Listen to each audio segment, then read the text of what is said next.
አድማጭ ተመልካቾቻችን እንደምን ሰነበታችሁ። በቅድሚያ ለኢትዮጵያ ኦርቶዶክስ ተዋሕዶ ክርስቲያኖች በሙሉ እንኳን ለብርሃነ መስቀሉ በሰላም አደረሳችሁ እንላለን። ጤና ይስጥልኝ ኢያሱ። ጤና ይስጥልኝ ፕሮፌሰር ሰለሞን እንደምን አለ? እንኳን ለብርሃነ መስቀሉ አንተንም ቤተሰቦችንም እንዲሁም ደግሞ መላው ኢትዮጵያን አደረሳችሁ እላለሁ። አመሰግናለሁ። እንኳን አብሮ አደረሰን። እንግዲህ አድማጭ ተመልካቾቻችን ዛሬ በለየት ያለ ነገር ይዘን ቀርበናል። አንዳንድ ጽሁፎችን ትንታኔ መስጠት እንሞክራለን።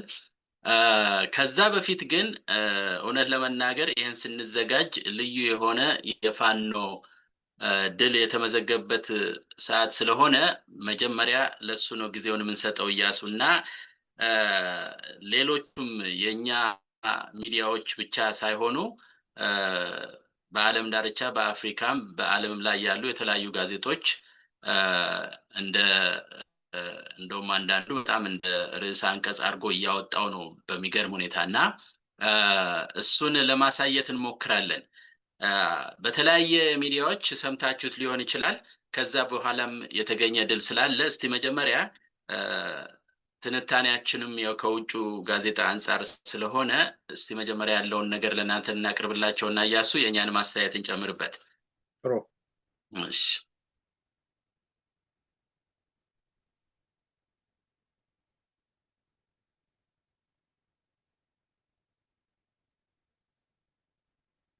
ኦኬ። ይሄ እንግዲህ መጀመሪያ ያው ያገኘንበትን ሶርስ መናገር ያስፈልጋል። ዲኤንኤ አፍሪካ ከሚለው ነው ያገኘነው። እዚህ ላይ አድማጭ ተመልካቾቻችን እንደምታነቡት አማራ ፋኖ ናሽናል ፎርስ ክሌምስ ወልዲያ ኢንሰርክልመንት ሪፖርትስ ሜጀር ኤንዲኤፍ ካዡዋሊቲስ አክሮስ ኪ ባትል ፍሮንትስ ይላልና እንግዲህ ወደ ውጊያዎች እየተካሄዱ ነው። በየቦታው ያለው ውጊያ አለ። እንደውም ከዚህ ዜና በኋላ በዛሬው ዕለት እንደሰማሁትም ወልዲያ አካባቢ ከፍተኛ ጦርነት እየተካሄደ ነው ያለው። እንደውም አንድም ዜና ላይ እኔም እንደሰማሁት ኢያሱ ሊጨምርበት ይችላል። የመከላከያ ጦሩም እርስ በርሱ እየተዋጋ ይገኛል እዛ ውስጥና እኔም ቦታውን አካባቢውን ስለማቀው መቻሬ ጀነቶበር እንደዚህ በሙሉ እዛ አካባቢ ጀነቶበር ተይዟል ተብሏል።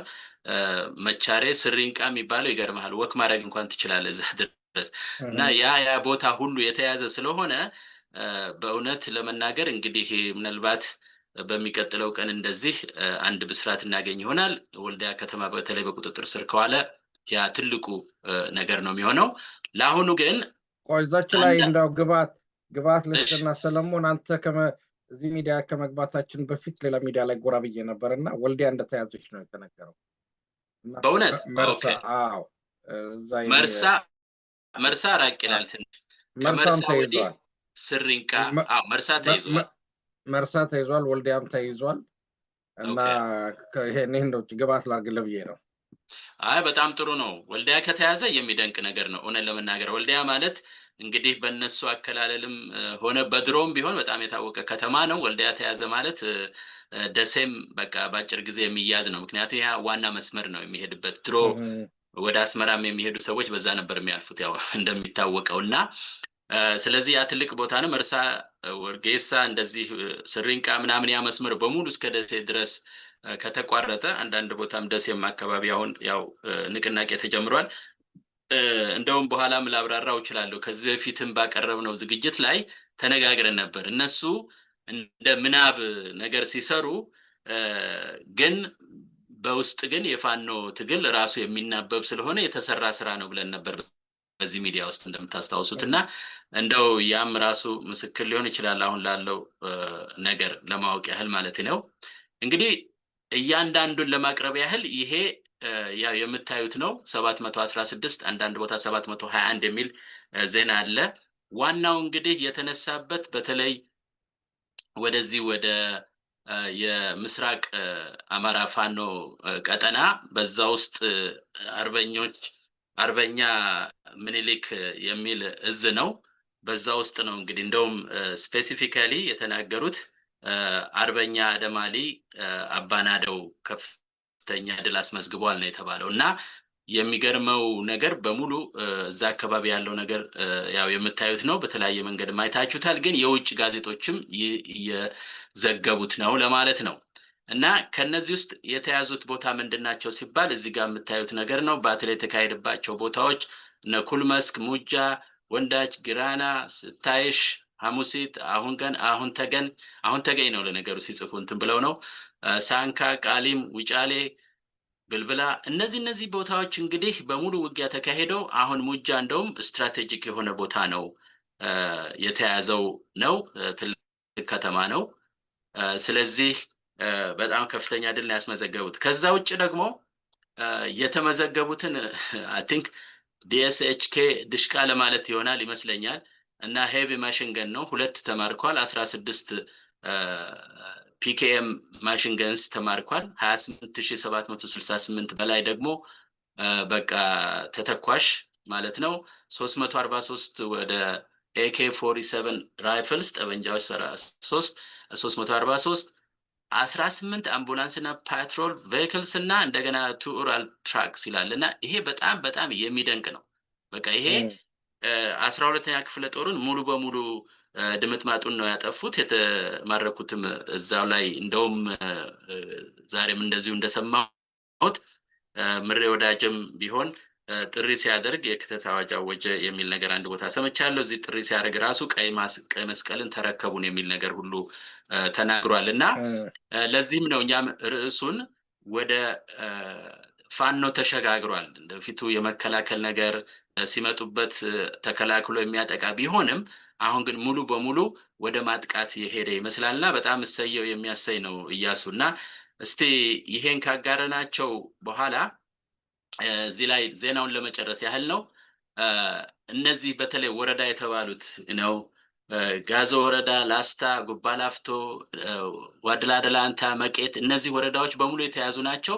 ዋድላደላንታና መቄት ላይ ብቻ የተወሰኑ ከተማዎች አንዳንድ ከተማዎች አልተያዙም እና እነሱ ላይ ትንቅንቅ እየተካሄደ ነው የተባለው። አሁን እንዳልከኝ ወልዲያ በእርግጠኝነት ተይዞ ከሆነ ሌሎቹም እነዚህ እንደውም ከዛ በፊት ይያዛሉ የሚል ግምት አለኝ እና በእኔ በኩል እንግዲህ ያለው ዜና እያሱ ይሄን ይመስላል። ከዛ በተረፈ እንግዲህ የምጨምርበት ካለ አንተ ጨምርና ወደ ሌላው ርዕሳችን እንገባለን። ጥሩ ነው። እንግዲህ በዚህ በወሎ የተደረገው ጦርነት ትንሽ እንደውም እኔ ከምገመተው በላይ የፈጠነበት ሁኔታ ነበር። ምክንያቱም በፕሮግራም ባንሰራበትም ከጥቂት ቀናት በፊት ኦራል አንዳንድ ወታደሩን የተቆጣጠሩበትና ብዙ መሳሪያ የማረኩበት በጣም የሚገርም ድል ተደረገ ተብሎ የዛ ዘፈን እንኳን ተዘፍኖ ሳያልቅ ነው ይሄኛው ድል የመጣው እና ፍጥነቱ በጣም የሚገርም ነው እና እንግዲህ እኔ ምለው ያዝልቅላቸው ይበርቱ ነው ምለው እና ይህንን አጋጣሚ በመጠቀም ጥሪ የምናስተላልፈው የፋኖ ግንባሮች አንድ እንዲሆኑ ነው። ምክንያቱም በአንድ በኩል ያለው ድል እንዲጠነክር፣ በሌላው በኩል ያለው ደግሞ ችግር መቀረፍ አለበት። ስለዚህ በዚህ ትግል ውስጥ ያሉ ጓዶች መተባበር አለባቸው። በወሎ የተገኘውን ድል የበለጠ ለማጠናከር በሸዋም በጎጃምም በጎንደር ተጨማሪ ድሎች መገኘት አለባቸው። ስለዚህ ጠላት ሲመታ የሚመታው በአንድ አቅጣጫ ብቻ አይደለም። ምክንያቱም አስተባብሮ ወደዛ አካባቢ ሊሄድ ይችላል። ግን ይህንን ድል አንድ ቦታ ላይ ስትመጣ የጠላትን ኃይል መበተን የሚቻለው በየቦታው ግጥሚያው ሲፋፋም ነው እና እስኪመጡ ድረስ ሳይሆን መጠበቅ ያለበት ያሉበት ቦታ ድረስ ሄዶ በሽምቅ ውጊያ እረፍት መንሳት ያስፈልጋል። ስለዚህ በጣም የፈጠነ ድል ነው። በእርግጥ ይህንን ተከትሎ እነ ብርሃኑ ጁላ ከፍተኛ ስብሰባ በማድረግ ላይ ናቸው ይባላል። በደብረ ዘይት አካባቢ ክርክርም ተነስቷል የሚባል ዜና አለ። ማለት የጦር ጀቶች እና ድሮን መጠቀም አለብን የሚሉት ነገር አለ። ጠፋብኝ እንዴ? አዎ ልክ ነው። ቀጥል። ስክሪኑ ላይ አልኩኝ፣ ጠፋብኝ። ይሰማል፣ ይታያል። ከዚህ ቀጥል። ይታያል። እና ይሄ በእንደዚህ አይነት ከፍተኛ ውጥረት አለና አብይ አሁን ዛሬ ራሽያ ነው ያለው። እንግዲህ አሁን እዚህ ላይ የምታየው ነገር አለ። በአንድ በኩል አብይ ብዙ ጀነራሎች ሾም ያለው ባለማግስት ነው እንዲህ አይነት ድል እየተቀዳጀ ያለው እና ነገሩን ትንሽ እንቆቅልሽ ያደርገዋል። እነዚህ ሁሉ ጀነራል ተሾሙ በተባሉበት ሰዓት ውስጥ እና ወደ አሰብ ወደብ ለማስመለስ ነው የሁሉ ሽሩ ጉድና ዝግጅት በሚባልበት ሰዓት ውስጥ ፋኖ ተጠናክሮ በእንደዚህ አይነት መልኩ በአንድ አቅጣጫ እንግዲህ ተመልከተው፣ ይሄ በአንድ አቅጣጫ የተገኘ ድል ነው። እንግዲህ በሁሉም አቅጣጫ አይደለም። በትንሹ 4 አቅጣጫዎች አሉ። ጎንደር አለ፣ ጎጃም አለ፣ ሸዋ አለ። ስለዚህ በጣም ሲግኒፊካንት በጣም ትልቅ የሆነ ውጤት ነው ያለው። ይሄንን ግን ውጤት መያዝ ያስፈልጋል፣ ማጠናከር ያስፈልጋል። ጠላት ተባብሮ ሊመጣ ይችላል፣ አዲስ ስትራቴጂ ሊያወጣ ይችላል። ስለዚህ ድሉ እንዳይነጠቅና ብቻቸውን እንዳይሆኑ ከጎጃምም ከጎንደርም ከሸዋም ሁሉም የጋራውን ትግል ማካሄድ አለበትና ጠላትን በየአቅጣጫው መወጠር እና መያዝ ያስፈልጋል ማለት ነው። እና በጣም ግሩም ዜና ነው፣ በርቱ የሚያሰኝ ነው። በመስቀል ዋዜማ የተሰማው በጣም በጣም በጣም ልዩ ነው። በትክክል እንዳልከው ነው። እንግዲህ አንዳንድ ያው አሉ አብሮ የመስራቱ ነገር አሁን የሰማሁት አለ። ከጎጃምም እንደዚሁ ዘመነ ትላንትና ዕለት መሰለኝ ከዛሬም ሀብቴ ከጎንደር አካባቢ የሰጡት ነገር አለ እና ምንድነው ሁሉም የሚያሳየው የመተባበር መንፈስ ነው። ሌላ ደግሞ ያኛው ደግሞ አፋሃድ የሚባለው ደግሞ እንደዚሁ ለተባበሩት መንግስታት የጻፈው አለ ስለ አማራ ጉዳይ ብለው ስለ ጭፍጨፋው ስለምኑ አማራ እየጠፋ ነው ያለው እና ምክንያቱም ብዙ ጊዜ የዓለም ህብረተሰብ የዓለም መሪዎች ልበላቸው ብዙ ትኩረት ስለማይሰጡ ምክንያት ሊኖራቸው ይችላል፣ እነሱ ትኩረት እንዲሰጡት ጽፏል የሚባል ነገር አለ። ብቻ ጥሩ ነው። በዛም በዚህም እንዲህ አይነት ነገር ማድረጉ የመተባበር መንፈስ ስለሚያሳድር ቶሎ ብሎ ግን ወደ አንድ ጎል ቶሎ ብሎ ልክ እንደ በፊቱ አሁን በተለይ ዛሬ ደግሞ እንደዚሁ እንደሰማሁት ብርጋዴር ጀነራል ተፈራ ማሞም ተናገረው እዛም ላይ እንደሰማሁት በቀጥታ ወደ ማጥቃት ሄዷል ነው ያለው እና ይሄ ቀላል ቃል አይደለም። ይሄንኑ ቃል ይዘው እንግዲህ ያው ወደ 4 ኪሎ መገስገስ ነው። ሌላ ምንም እኛ ድሮም ስንል የነበረው ወደ 4 ኪሎ። ስለዚህ አሁን ደግሞ አስደስተውናል። እኔ እውነት ለመናገር መቆጣጠር አልቻልኩም ስሰማ፣ በጣም ነው ደስ ያለኝ። ስለዚህ ጥሩ ነው፣ በርቱ ነው እኔ የምለው። ይሄን ካልን በኋላ እንግዲህ ወደ ኢትዮጵያ ሁኔታ ስንመጣ ያው የፋኖ ጉዳይ እንደምታውቁት ነው አድማጭ ተመልካቾቻችን። ያው በአሁኑ ሰዓት አለን የምንለው አንዱ የምንመካበት የፋኖ ትግል ነው፣ የአማራው ትግል ነው። የተነሳበት ምክንያት አለ፣ ወደ ኋላ እንመጣለን። ግን ለዛሬው ከያዝነው ዝግጅታችን አንዱ ወይም ዋናው ልንነጋገርበት ያሰብነው ጽሁፍ አለ።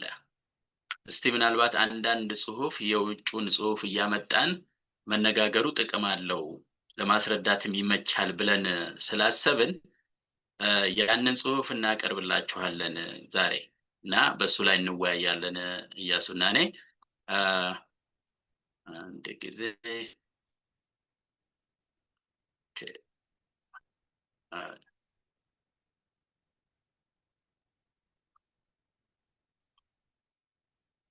እሺ ጽሁፉ ይሄ ነው። ቆይ ትንሽ ማስተካከል ማቆም አለብኝ እዚህ ጋር።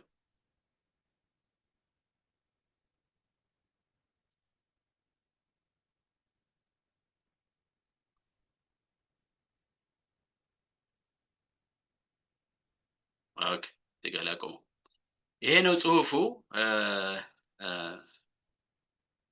ክሊንገዴል የሚል አይነት እንትን ነው እንግዲህ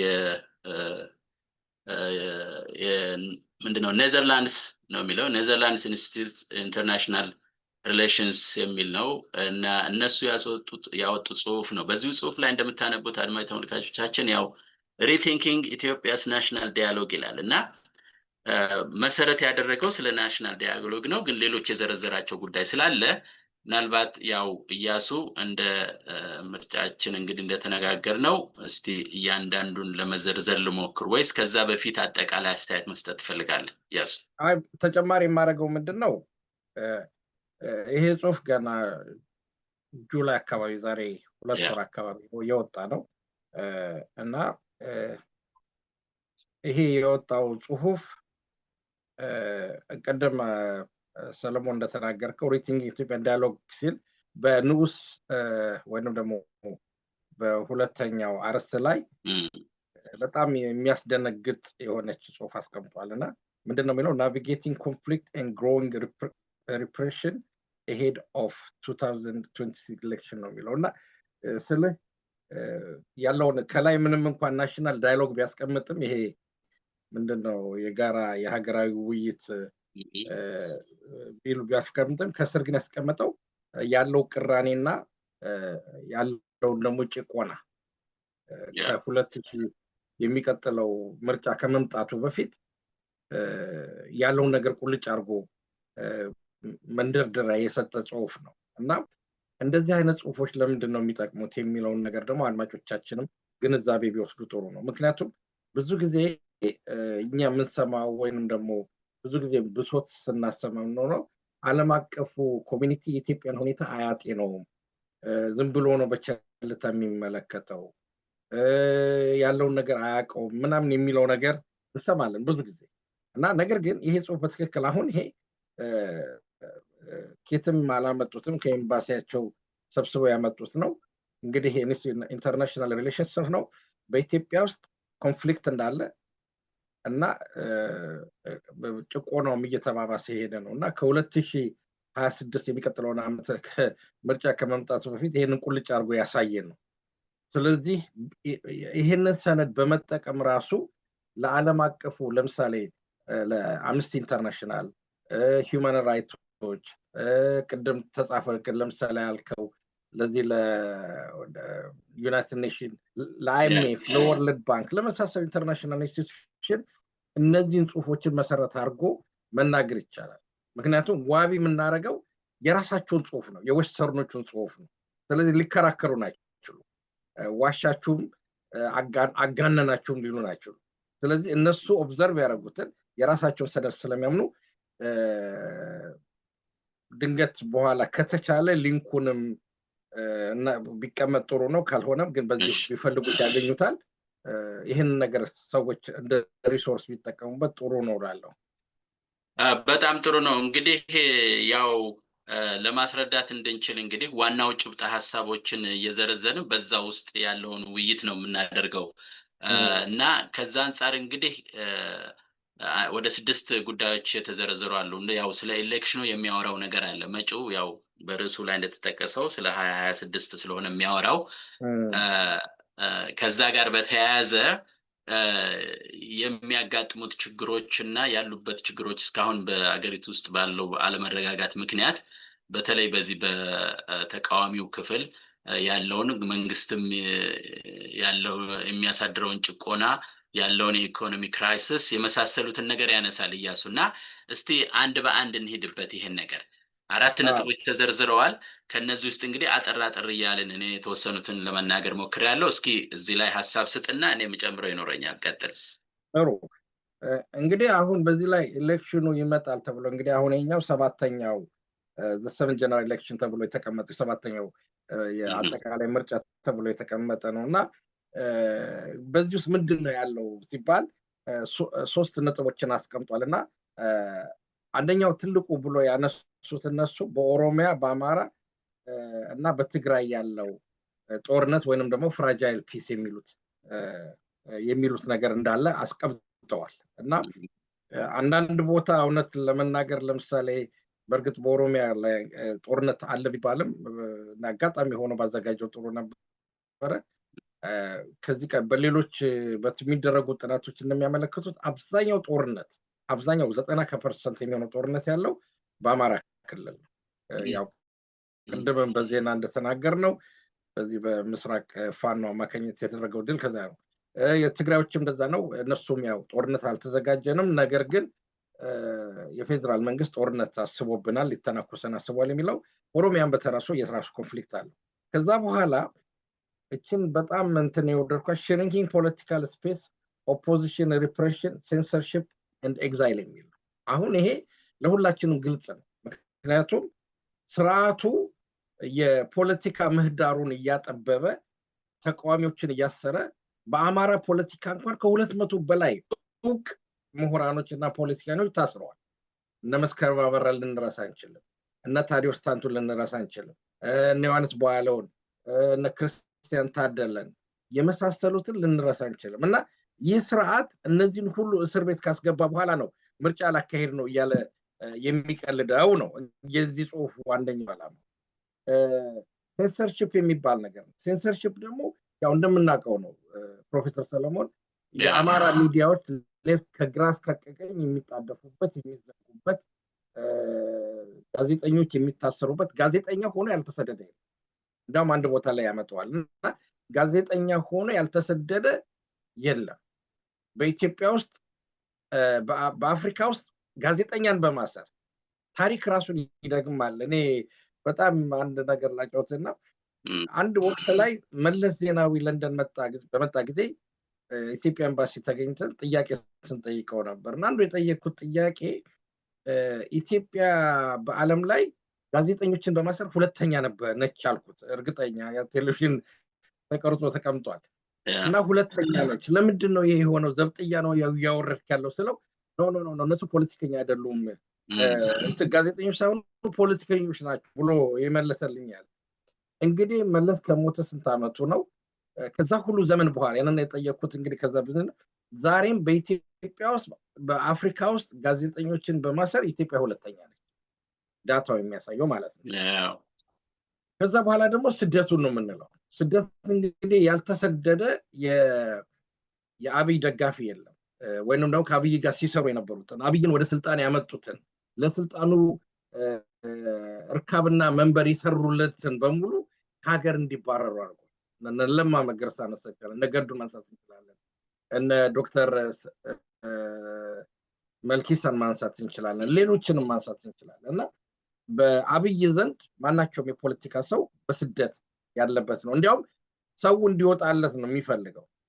ሌላው ያነሳው ነጥብ ደግሞ የኢኮኖሚውን ጉዳይ ነው። ኢንፍሌሽን 20% ነው ይላል። 20% ወደ 20% ነው እንግዲህ አሁን ከዛ በኋላ አሁን እዚህ ላይ በጣም ጥሩ ነጥብ ያመጣው ይሄ ሰነድ ምንድነው? ድህነቱ ወደፊት የሚሆነው ድህነት 37%። አሁን እንደው አንተ ፊዚሻን ስለሆንክ ቶሎ ማትሷን ብትሰራልኝ ጥሩ ነው። 37 ሚሊዮን ህዝብ 37% በድህነት ውስጥ የሚኖር ይገርማል። እንግዲህ አብይ በዚህ ሁኔታ ነው የሚቀጥለውን ምርጫ አካሄዳለሁ ብሎ ድራማ እየሰራ ያለው። ከዚህ ቀደም እንግዲህ የምናውቀው የአባይ ግድብ ድራማ አለ፣ የጀነራሎቹ ሸሞት ድራማ አለ፣ ኒኩሌር ማመንጫ ሰራለሁ የሚለው ድራማ አለ፣ ማለት የችግኞቹ ድራማ፣ ያ ሁሉ ድራማ ተጠራቅሞ ለዛ ነው። ግን ሀቁ የዓለም አቀፉ ህብረተሰብ የሚያየው ይሄ በነገራችን ላይ የሰነድ ሲዘጋጅ ለአውሮፓ ዩኒየን የሚከፋፈል ሰነድ እና በዛ ብንመለከተው ጥሩ ነው። እና ሂሳቧን ካገኘሃት ሼር ብታረገን ጥሩ ነው። 37% ህዝቡ ድህነት ባለበት ሁኔታ ነው። እንግዲህ ያው እኮ ወደ አጠጋጋው ከአስሩ አራቱ ሰው እንደማለት ነው። እና በጣም የሚዘገንን ነገር ነው። እውነት ለመናገር ምናልባት እነዚህ አይነት መለኪያዎች በራሳቸው ሙሉ ላይሆን ይችላል፣ ሊያሳይ ይችላል ትሬንዱን፣ ግን ከዚህም የባሰ ነው እንደምናውቀው።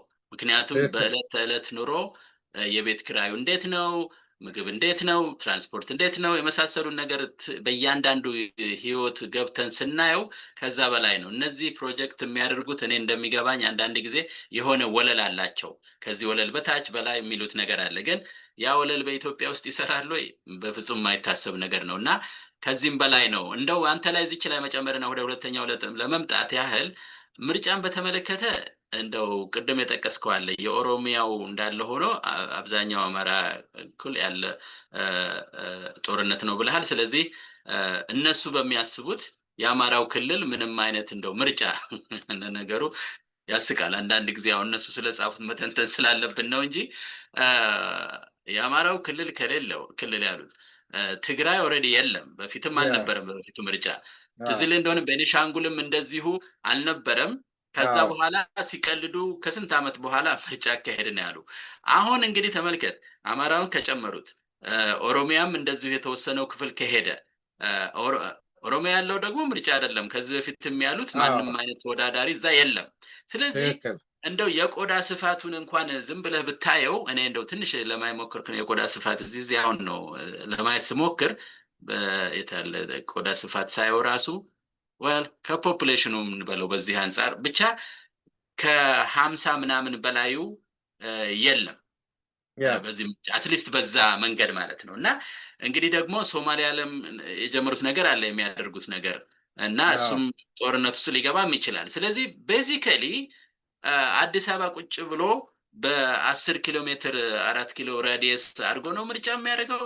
ጀስት በጣም የሚገርም ጉዳይ ነው። እና ከዛ ይልቅ እንግዲህ ምናልባት ወደ ህሊናቸው የሚመለሱ ሌላ ነበር ማድረግ የነበረባቸው። ግን ኤኒዌይ ይሄ አብሮ ለማድረግ ነው። እኛ አሁን ያው መተንተን የያዝነው ወረቀቱን ስለሆነ ወይም ጽሁፉን እዛ ላይ እናተኩር እና ይሄው ነው ልል የምችለው እኔ። ሁለተኛው ይሄ ነው ናሽናል ዲያሎግ ምክክር፣ ብሔራዊ ምክክር ይላሉ። መቼም ስንት ዓመት እንደሆነ ውስጥ አይደል ነው 2 ዓመት በላይ ሆነ አይደል? 3 ዓመት 4 ዓመት አይደል? 3 ዓመት ያ።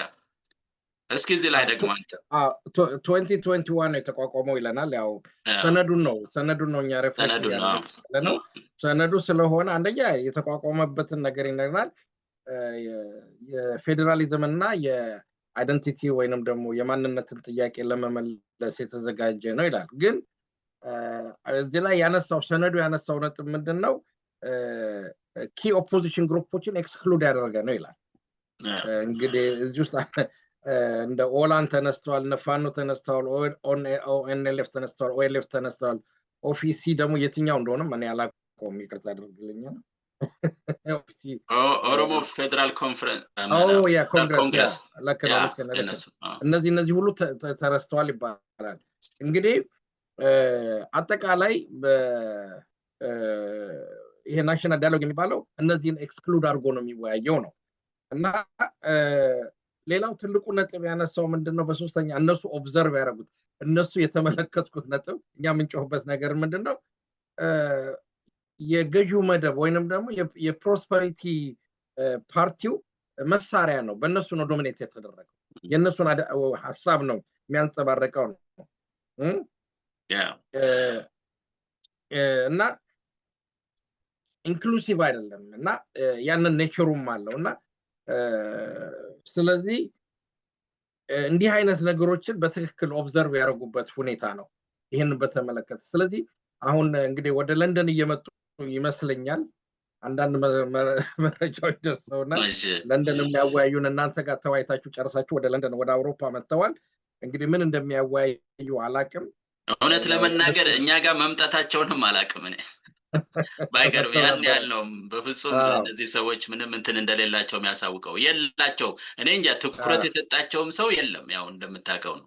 እሺ እና ምርጫ 2026 ከምንለው ፍጥጫ 2026 ብንለው የተሻለ ነው የሚለው እንግዲህ እነዚህ ናቸው። በዚህ የምትጨምርበት ነገር ካለ በዚህ የብሔራዊው የምክክር ስብስብ ላይ ህዝቦችን ያላማከለ፣ ተቃዋሚ ፓርቲዎችን ያላማከለ፣ በአንድ ፓርቲ ፍላጎት ብቻ የአብይን ፍላጎት ብቻ የሚያንጸባርቅ ከሆነ ለምርጫው ራሱ ምንም አስተዋጽኦ የለውም ማለት ነው። የይስሙላ ምርጫ ለማድረግ ካልሆነ ምንም ውጤት ያለው ሊሆን አይችልም የሚል ነው። እንግዲህ ትክክል ነው። አዎ በሙሉ ጠቅሰዋል። ያው አጠር አድርገን ለመጥቀስ ያህል ነው። እዛ ውስጥ አንዳንድ ትንተናዎች የሰጡ አሉ፣ ሊያነቡት ይችላሉ አድማጮችም። ለምሳሌ ኦኤልኤፍ ጋር 2 ጊዜ ድርድር መቅጠሙ እንትን ማለቱን መቀመጡን እና አለመሳካቱን፣ እንደገና ደግሞ ከፋኖ ጋር እንደዚሁ ለማድረግ ጥረት ከልቡ እንዳልሆነ ወይም ደግሞ ቸልተኛ እንደሆነ ከዛ ይልቅ ያው እንደምናቀው ነው እኛም የምናቀው ነገር ሆነ ስለሆነ ሰብሰብ አድርገው የሚጽፉት ያው የሚፈልገው ያንን ዝም ብሎ ሰላም ሆኖ እጅ ስጡ ምናምን ነው ግን ያው በተለይ ትላንት እና ከትላንት ወዲያ ባየነው ድል ግን እኔ እንጃ አዙሮ ለራሱ ቢጠቀምበት ነው የሚሻለው ይሄን ነገር እንደሆነ ትንሽ ስፒን ለማድረግ ነው እንጂ ይሄን ነው ልጠቁም የምችለው ከዛ ውጭ ግን ሪስክ እንዳለው በጣም ይናገራል እንትኑ ጽሁፉ በጣም ሪስክ አለው እንግዲህ ሁሉንም እንትን ካልሆነ በተቀባይነት የለውም ተቃዋሚዎችን ያገላል ቅድም የጠቀስካቸው ለምርጫ መስፈርት የሚያስፈልጉትን ነገር ሁሉ የሚቃረን ነገር ላይ ነው ያለው እና በዚህ ሁኔታ እንዴት ሊያደርግ ይችላል ብሎ በኋላም ሪኮመንዴሽን ይሰጠዋልና አብዛኛው ጽሁፉ ያለውን ነገር አስቀምጦ ችግር እንዳለ በትክክል የሚጠቅስ አይነት ነገር ነው የመሰለኝ እኔ አይ በጣም ጥሩ ግብአት የሚሰጥ ነው ይሄ ሰነድ በተለይ ለዲያስፖራው ትልቅ ግብአት የሚሰጥ ሆኖ ነው ያገኘሁት ምክንያቱም ነገሮቹን ግልጽ አድርጎ አስቀምጦታል ብናቀውም ደግሞ እንዴት ነው ሲስተማቲካሊ አስቀምጦታል የሚቀጥለውን ብንመለከተው ለምሳሌ ወደ አርመድ ኮንፍሊክትስ ውስጥ እንገባለን እዛ ላይ ቁጭ አድርጎታል እና ምንድነው ለምሳሌ አርመድ ኮንፍሊክት ኦሮሚያ ሲቪል ዋር ዊዝ ኦላ ሲንስ 2019 ጀምሮ ይካሄዳል ከዚህ ቀደም የነበረውን ፒስ ቶከን ማን ነው ጃልማሮ ጋር የነበረውን ያነሳል ከዚህ ቀጥሎ ደግሞ በሲቪላውያኑ ህብረተሰብ ላይ ከፍተኛ በደልና እንትን ስቃይ እንደደረሰበት ይናገራል አሁን እዚህ ላይ ተመልከቱ ከዚህ ቀደም የኦሮሚያን በፊት የነበረውን ክልል የኦሮሚያን ክልል ከሌሎች አስድቶ ብቻው ነበር የተወዳደረበት ነገር ግን አሁን ህዝቡን እንዲቀጥቅጦ በድሎ ምን አይነት ምርጫ ያካሂዳል ነው በዚህ ላይ ደግሞ የዛን ጊዜ ምርጫ በሚያካሄድ ጊዜ ባለፈው ሲያካሄድ ብዙዎቹ የሱ ቲፎዞች ነበሩ ለምሳሌ እነ ጆዋር መሐመድ እነ እስቂያል እነ መልኬሳ ምናም ከሱ ስር ነበሩ ስለዚህ የኦሮሚያን ወጣትና ህዝብ የማንቃት ስራ የአብይን ተንኮል የመንገር ስራ አልተጀመረም ነበር ያሁኑ ግን ትክክልም ሆኖ አልሆኑም ያንን ፕሮፓጋንዳ ስለሚነዙ በዚህ አካባቢ ይሄንን ጉዳይ ስለሚያነሱ ምርጫው በጣም አስቸጋሪ የሚሆንበት ሁኔታ ይሆናል ድንገት ወደ ምርጫ ጣቢያም የሚሄድ ሰው ላይኖር ይችላል በዚህ ሁኔታ ምክንያቱም ቄሮን ከነገርከውና ወደ ምርጫ ጣቢያ አትሄድ ካለ ያያነቀ ያወስደውም እና ያ ነገር አለ በሁለተኛ ያነሳው ደግሞ የሰላም አራፋን ነው እና ወንድሞች ብዙ ጊዜ ምንቆጭበት ምንንገበገብበት እነዚህ ዌስተርኖች ስለ አማራ ፋኖ የሚያውቁት ነገር የለም አይሰሙንም አያዳምጡ ነው ፋኖ ሪቪል ሲንስ 2020 ሲሪያል ምንድነው እዚህ ጋር ፖይንት ያለው ስትሮንግ ሎካል ሳፖርት ፋኖ ግራስሩት ነው መሬት ላይ ያለ ነው ከፍተኛ የህዝብ ድጋፍ ያለ ነው እና ሌላ ቁልጭ አድርጎ ያስቀመጣት ነገር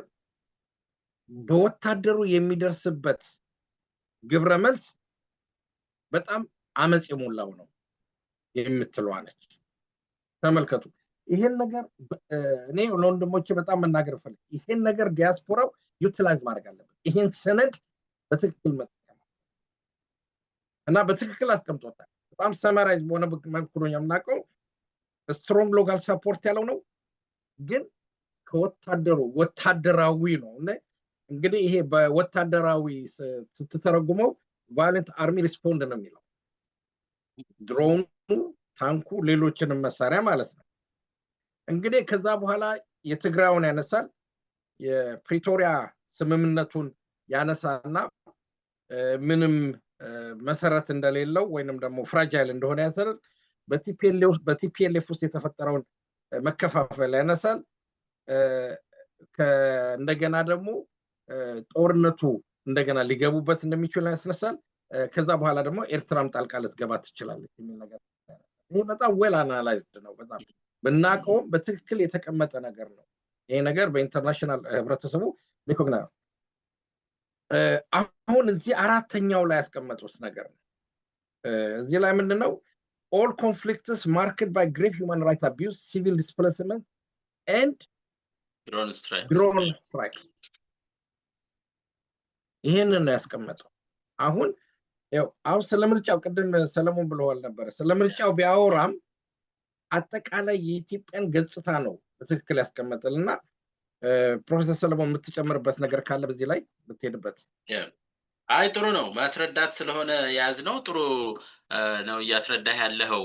ያው ባጭሩም ነው የተቀመጠው ጥሩ ነገር ነው። ለአድማጭ ተመልካቾቻችንም በተለይ በደንብ በሚገባቸው መልክ ተቀምጧል እላለሁ እኔ በበኩሌ። ከዛ በተረፈ ግን እኔ ትንሽ ስፒን ላደርግ የምፈልገው አሁን በዚህ ጉዳይ ላይ ለምሳሌ አርምድ ኮንፍሊክት ላይ የፋኖን ብናየው አሁን በአጋጣሚ አሁን ይሄን እየተዘጋጀን እያልን ከመጣው ነገር ጋር ለማገናኘት ፈልጌ ነው እና አሁን ኤርትራና ትግራይ ጋር ሁሉ ኢንቮልቭድ ያደርጉ ይችላሉ የሚለው ነገር ወይም ደግሞ በራሳቸው በትግራይም በተፈጠረው ነገርም ቢሆን ያው ኮንፍሊክት እንዳለ እናውቃለን። የነው የመንግስት ወይም ደግሞ መንግስት ተብየው የሚያደራጀው ነገር አለ አፋር ውስጥ የመሳሰለውን ነገር የጌታቸውና የዛ ቡድን ተብሎ ያው የምታውቀው ነገር ነው።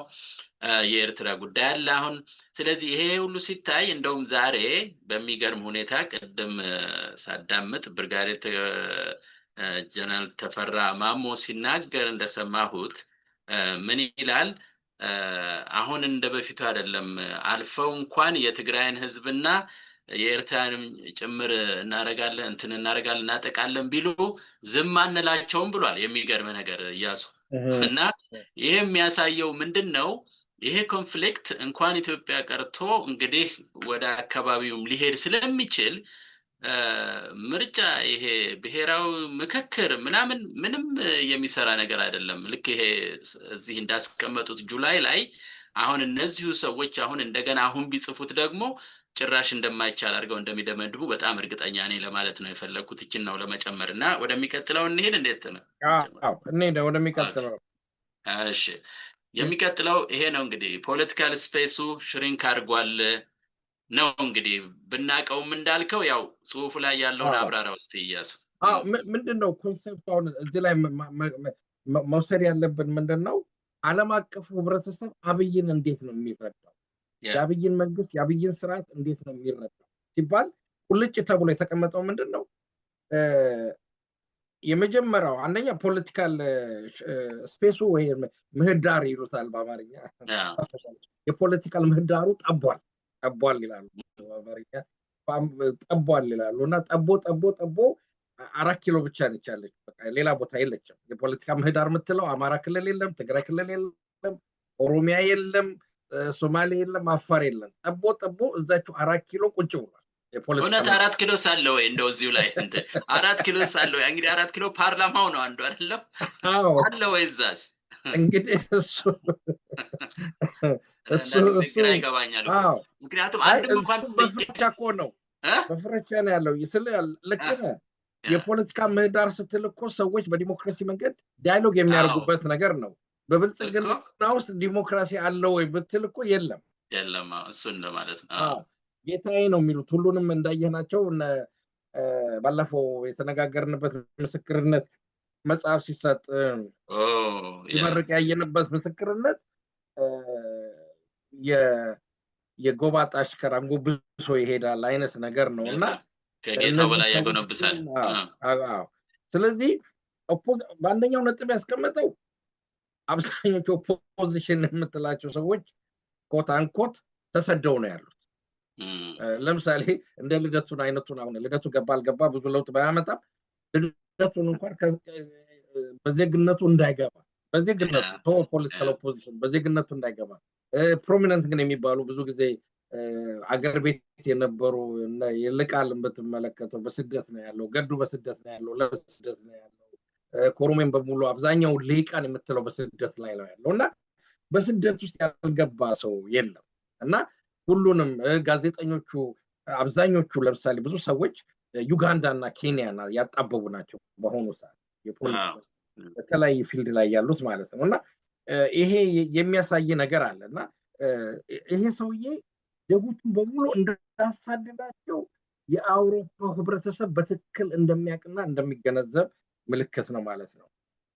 ይሄው ነው ቅድም ያልኩት ኢትዮጵያ the second worst jailer of journalists in Africa 2024 ይሄ በጣም ሊያስደነግጠን የሚልጋ አሁን ይሄ የአብይ ደጋፊ ነን የሚሉ ሰዎች ፖለቲካው አብይ በመስመሩ እየተካሄደለት የሚሉ ሰዎች እኔ በጣም ነው ይሄን ስለሆነ ልቤም በማዘንም በመገረምም ነው ያየሁት። ምክንያቱም ቅድም እንዳልኩት ተመሳሳይ ጥያቄ መለስ በነበረበት ሰዓት ፕሮባብሊ የዛሬ 12 ዓመት ይሁን ምናምን አካባቢ ኢትዮጵያ ኤምባሲ መጥቶ ይሄን ጥያቄ ተጠየቀ። ተመሳሳይ ጥያቄ ሁለተኛ ሆኖ ኢንተርናሽናል ሂውማን ራይትስ ላይ ወጥቶ እንዲህ ብሎ ተጠየቀ። ዛሬ እሱ ያሳደገው ሰው እነዚህ ሰዎች እንደሚሉት ኢትዮጵያ አብይ ማለት ነው ጋዜጠኞችን በማሰር በዓለም ሁለተኛ ነች። ይሄም ያሳዝን ነገር ነው።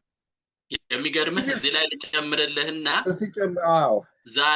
ዛሬ ደግሞ ዛሬ እንደዚሁ ደግሞ በወጣው በሰማው ዜና የውጮቹ አውጥተዋል በተባለው እኔ ቀጥታ ባላየውም ከ2016 እስከ 2024 ባለው ጊዜ ኢንተርኔት በመዝጋት ኢትዮጵያ አንደኛ ነች አሉ ሰብሳሃራን አፍሪካ።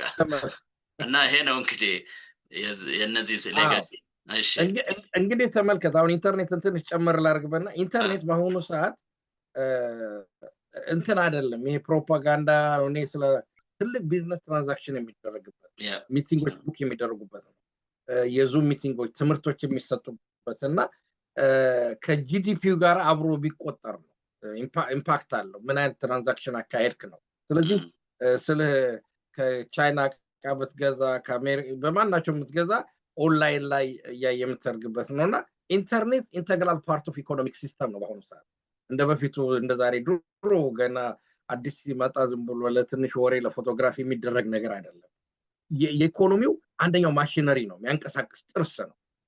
ኢንተርኔት ዘጋ ማለት በአሁኑ ሰዓት የአገሪቱ ኢኮኖሚ አፈር በላ ማለት ነው በአንድ በኩል ማለት ነው። ማለት ለምሳሌ አየር መንገዱ ቡኪንግ የሚፈጸመው በኢንተርኔት ነው ኮሚኒኬሽኑ። ያንን ዘጋ ማለት ነገሩን አበላሸው ማለት ነውና ይሄ ነገር አለ። የሚቀጥለው ደግሞ እነሱ በጣም ትኩረት ሰጥተውበት የመጣው ሲቪል ሶሳይቲው ይሄ የሲቪል ማህበረሰባቶች እና ሪስትሪክት ብሎ ኤሌክሽን ሞኒተሪንግ ትሬተንድ ይላል። ይሄ አሁን ለኔ አዲስ ነው። ኤሌክሽን ሞኒተሪንግ ትሬተንድ እንግዲህ ምርጫ አምጥተህ ለመርጠህ ነው ህዝብን የመርጠኝ ነው ብለህ ይሄንን ኤሌክሽን ሞኒተር የሚያደርጉ ኢንዲፔንደንት አካሎች ገለልተኛ አካሎች እንዳይገኙ ተደርጓል ማለት ነው።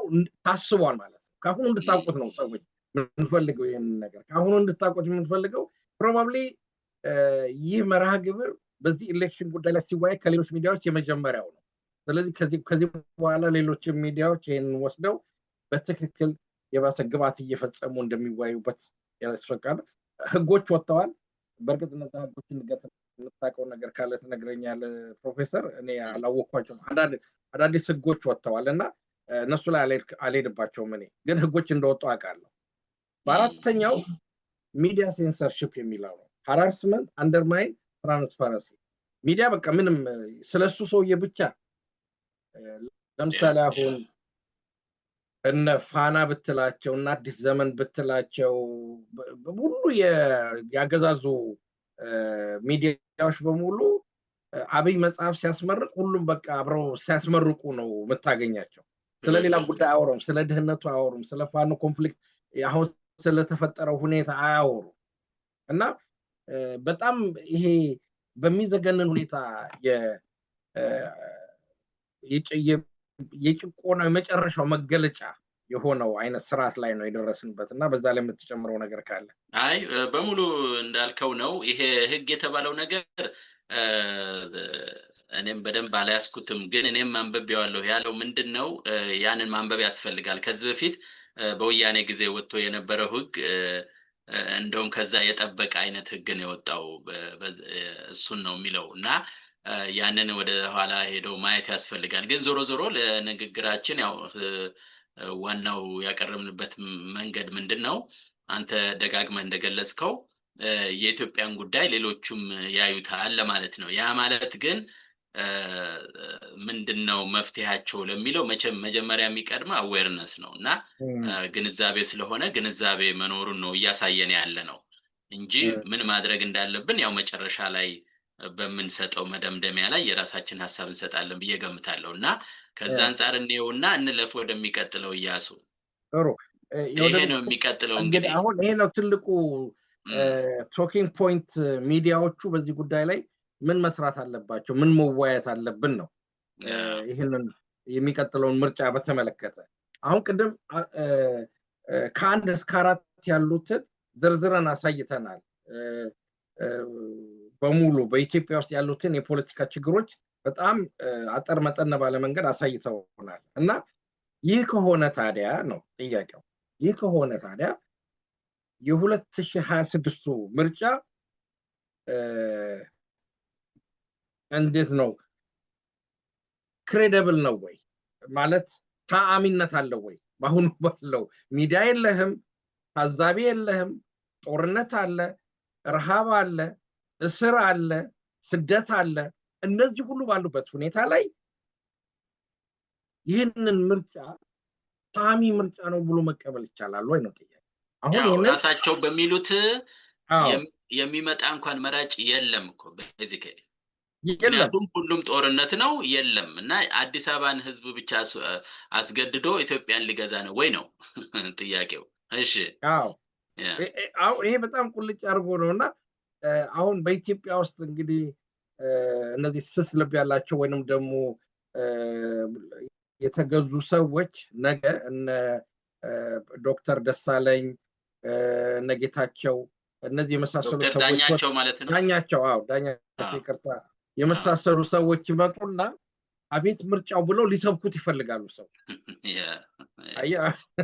እንደዚህ አይነት ሰዎችን ይሄን ጥያቄ መጠየቅ ያስፈልጋል ካሁኑ ቀድመን ነው ያዝናቸው ይሄንን ጽሁፍ ላበረከተልን የኔዘርላንድ የፎሬን ኢንስቲትዩሽን በጣም ምስጋና ይገባቸዋል በሁለተኛው ላይ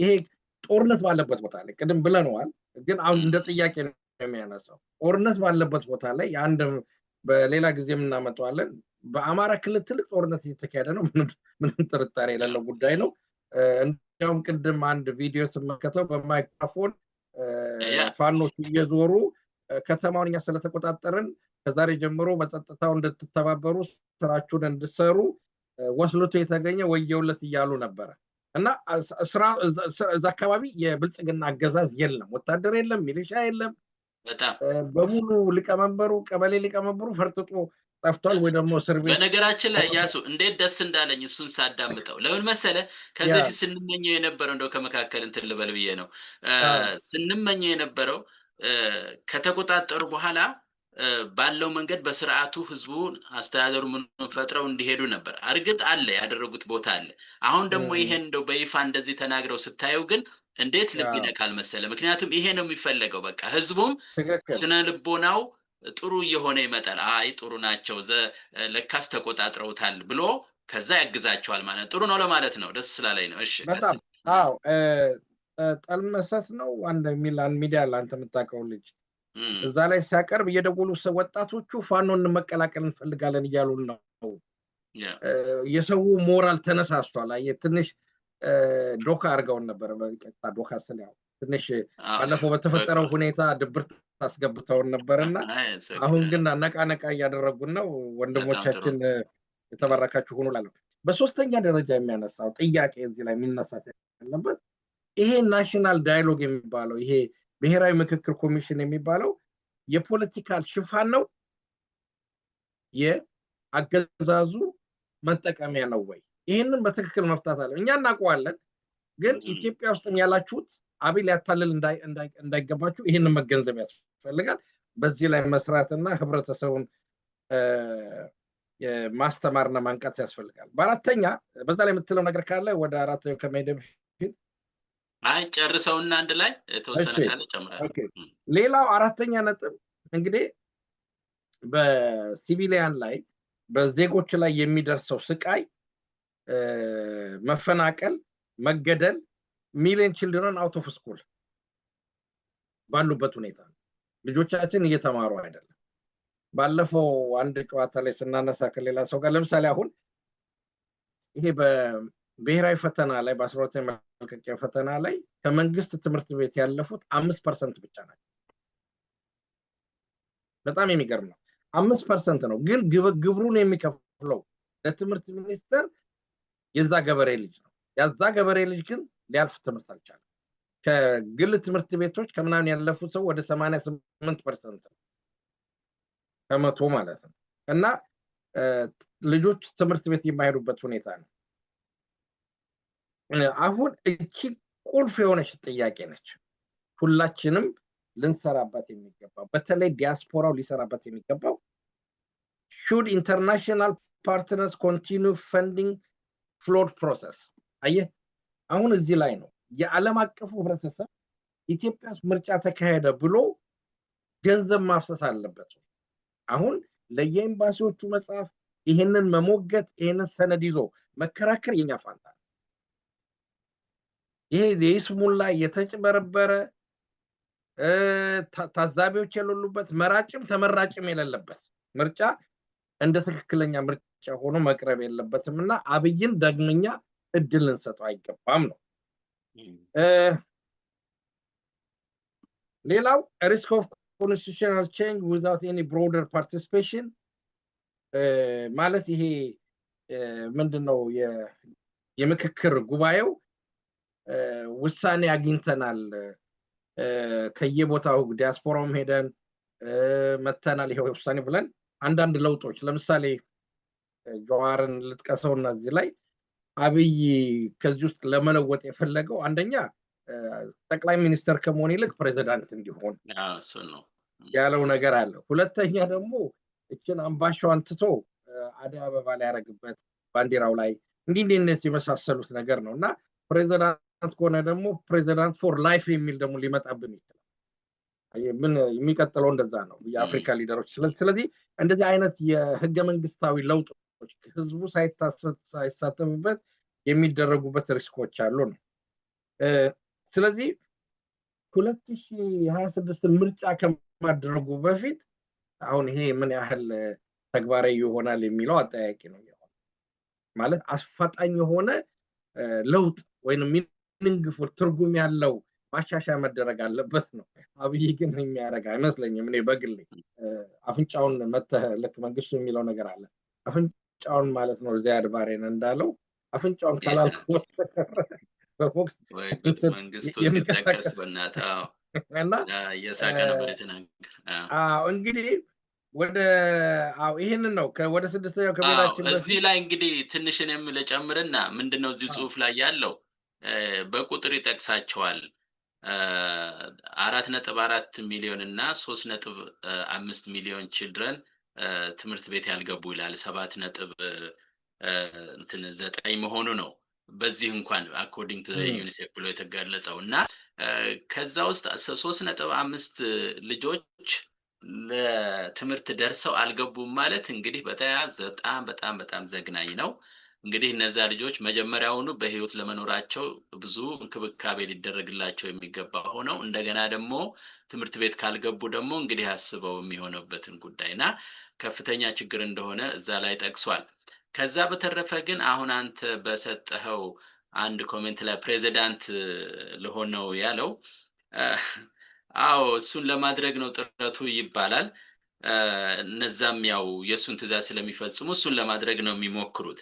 እዚህ ጽሁፍ ላይም ተጠቀሰው መሰለኝና ለምሳሌ አንቀጽ 39ን ሪሙቭ ቢያደርግ እነዛ ቀደም የተቃቀስካቸው ነገሮች ተቃዋሚው ሳይኖር ተወካይ ሳይኖር ማንንም በሌለበት በሩን ዘግቶ 4 ኪሎ ላይ ኢቭን ፓርላማውንም ይጠራ አይመስለኝም ይሄ ሰውዬ በዚህ አይነት ፓርላማውንም ሳይጠራ የሚቀይራቸው ነገር ሊሆን አይችልም። ያን 39 ደግሞ መቀየር ራሱ ሌላ ነገር እዛ ውስጥ አልገባም። ግን ያው እንደማያስፈልግ ሁላችንም ብናምንም ቅሉ ግን በዚህ ሰውዬ የሚደረገው ጥረት እውነት ለዛ የሚያገለግል ነው ወይ ሌላ ጥያቄ አለ። ምክንያቱም ወደ መደምደሚያው ላይ አንድ ሐሳብ አለኝ እና በዚህ ተዋለው ለነገሩ ግን ተጠቅሷል ለፈልጌ ነው። ጥሩ ኦኬ በሚቀጥለው እንምጣ። እንግዲህ ሪኮመንዴሽንስ ናቸው። ሪኮመንዴሽን ተብለው ወይንም ደግሞ ምንድነው ሐሳብ የቀረበው ጉዳዮችን እንትን ለማለት ገቨርንመንት አሁን ለምሳሌ ጭቆናውን ማቆም አለበት ይላል። የፖለቲካ እስረኞችን መፍታት አለበት ይላል። የፖለቲካ ምህዳሩን መክፈት አለበት ይላል። በአንድ አመት ውስጥ ነው እንግዲህ የቀራችሁ ብዙ እኮ አይደለችም እና አብይ ይህንን ያደርጋል ወይ ነው 200 ምናምን የሚጠጉ ስለ በባህላችን ከዚህ ቀደም በነበረው ኢቨን ጨቋኝ በተባሉ ስርዓቶች ውስጥ አዲስ ዘመን በሚመጣበት ሰዓት ምህረት የተደረጋቸው እስረኞች እየተባለ ይፈታል። በጣም የሚገርም ነገር ነበር። ኢቨን ደርግ ራሱ ይፈታ ነበር ምህረት ተደረጋቸው እየተባለ አዲስ አመት እና ይሄ መንግስት ግን እንደዛ እንኳን ያደረገ ነገር የለም። በቃ ምህረት ተደርጎላቸዋል ብሎ የፈታቸው ሰው የለም። እንዲያውም ጭራሽ የሚጨምረው ነው ያለውና ይሄንን ያደርጋሉ ወይ ብል ምንም እንኳን የተሰጠው ሐሳብ ጥሩ ቢሆንም ከአብይ ባህሪና ከአብይ ፖለቲካ ባህሪ አንፃር ሲመለከተው በሚቀጥሉት የሚሆን ነገር አይደለም። ስለዚህ በምንም አይነት ነገር ጭቆናውን አይቀንስም፣ በምንም አይነት ነገር እስረኞችን አይፈታም፣ በምንም አይነት ነገር የፖለቲካው ምህዳሩን አያሰፋም። ግን በኋላ የምንመጣበት ነገር አለ። ስለ አንዳንድ አክተሮች ወይንም ተዋናያኖች አሉ በዚህ ላይ እንትን የሚሉ ከዛ በኋላ እንግዲህ ከኦሮሚያ ጋር ከአማራ ጋር ከትግራይ ጋር ውይይት ማድረግ አለበት ይላል አብይ። ማለት አስበው ከፋኖ ጋራና ከነ ምሬ ወዳጆና ከነ ዘመነ ካሴ ጋር ቁጭ ብሎ ሲወያይ አብይ አያደርገውም ስልክ ወይንም ደግሞ ከደብረ ጽዮን ጋር ቁጭ ብሎ ሲናገር ወይም ከኦላ ጋር ቁጭ ብሎ ሲነጋገር እነዚህ ሰዎች እና አብዛኛው የሚሉት ነገር ውረድ ነው። በቃ ምንም አንተ አታስፈልግም፣ ሌላ ምርጫ መካሄድ አለበት ነው የሚሉት። አብይ ደግሞ ይሄንን አይፈልግም እና ሪኮመንዴሽኑ ሐሳቡ ጥሩ ነው፣ ግን ከአብይ የፖለቲካል ባህሪና ይዘት ይሄ የሚሆን ነገር አይደለም። እናመሰግናችኋለን። አሁን ኢንተርናሽናል ፓርትነር ኮንዲሽን ፈንዲንግ ኦን ሪፎርም ኢንክሉሲቪቲ አሁን እዚህ ላይ ነው መሰራት ያለበት ማለት ነው።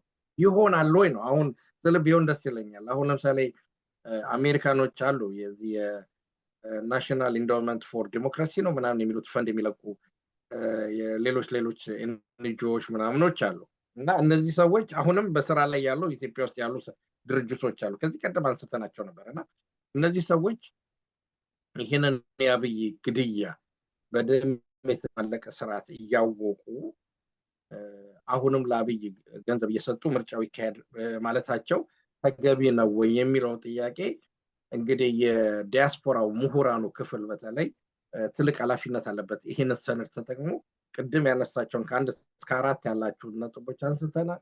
ያንን መሰረት አድርጎ የራሳቸውን እውቀትም ተጨምሮ ተቃዋሚ ደብዳቤ መጻፍ ኢንተርናሽናል ይሄ ለተለያዩ ድርጅቶች የሚሰጡትን ገንዘብ እንዲያቆሙ ማድረጉ አስፈላጊ ነው። ምክንያቱም አያደርግም አብይ ነው።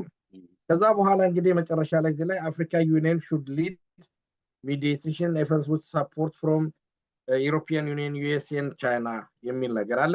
ወል እንግዲህ በጣም ጥሩ ሐሳብ ነው፣ ቅን ሐሳብ ነው። ግን አፍሪካ ዩኒየን ራሱ የሚባለው ራሱ አንድ እኮ ራሱን የቻለ ይቅርታ ለቃሉ አንድ ሞንስተር እኮ ነው። ስብስቦች ሙስሊም የተሰበሰቡበት ነው። ምን ያደርጋል? ጸረ ዲሞክራሲ ብቻ የተሰበሰቡበት ነው ከሰሜን እስከ ምዕራብ።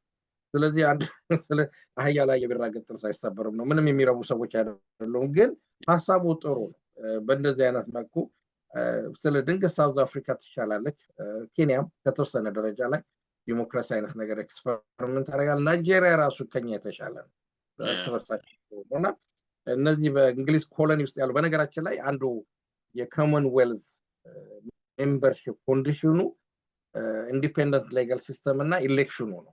ያንን ካላረገ ይባረራል። ሳውድ በግዳቸው እንደዛ ያደርጋሉ እና እንግሊዝ ፈትራ የያዘቻቸው በዛ ምክንያት ነው እና ትንሽ በእንግሊዝ ኮሎኒ የነበሩት ሀገሮች ትንሽ የተሻለ ነገር አላቸው እና ይሄ ነው እንግዲህ በዚህ ላይ በሪኮመንዴሽኑ ላይ ወይንም ደግሞ